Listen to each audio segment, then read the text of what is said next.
Big TV భక్తి సమాచారం WhatsApp ఛానల్లో జాయిన్ అవ్వండి. అన్ని విశేషాలు ఎప్పటికప్పుడు తెలుసుకోండి. ఇప్పుడు మనం నిత్య జీవితంలో కొంతమంది దేవతలను మాత్రమే ఆరాధిస్తూ ఉంటారు.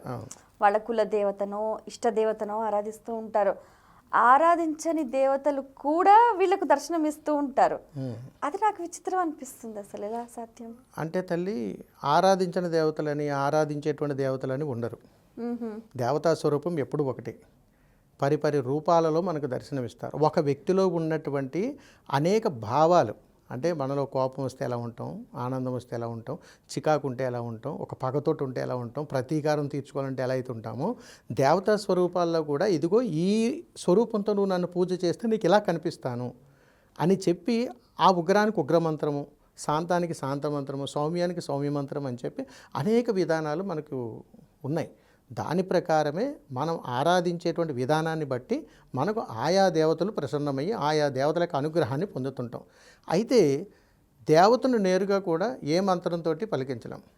దేవతను పలికించాలన్నా, దేవతను ప్రసన్నం చేసుకోవాలన్నా మూలమంత్రాలు ఉంటాయి తల్లి. ఈ మూలమంత్రాలు రావాలనన్నా, మూలమంత్రాలు చెప్పాలనన్నా ఇది ఒక గురువుతోటి మాత్రమే సాధ్యమవుతుంది. ఈ మూలమంత్రాలు, ఈ బీజాక్షరాలు ప్రతి ఒక్కరూ పఠించచ్చా? మూలమంత్రము గురువుల నుంచి కానీ స్వీకరిస్తే, గురువు ఎవరికైనా కానీ ఇచ్చారు అని అంటే గురువు అన్నీ ఆలోచించే మంత్రాన్ని ఇస్తారు తల్లి.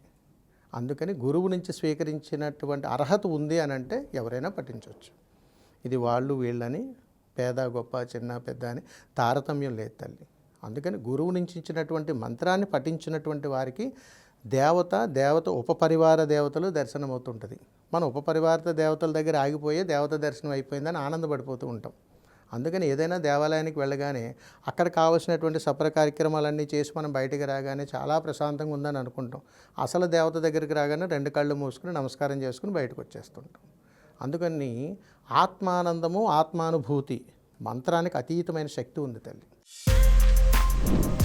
For more videos like this, subscribe Big TV channel.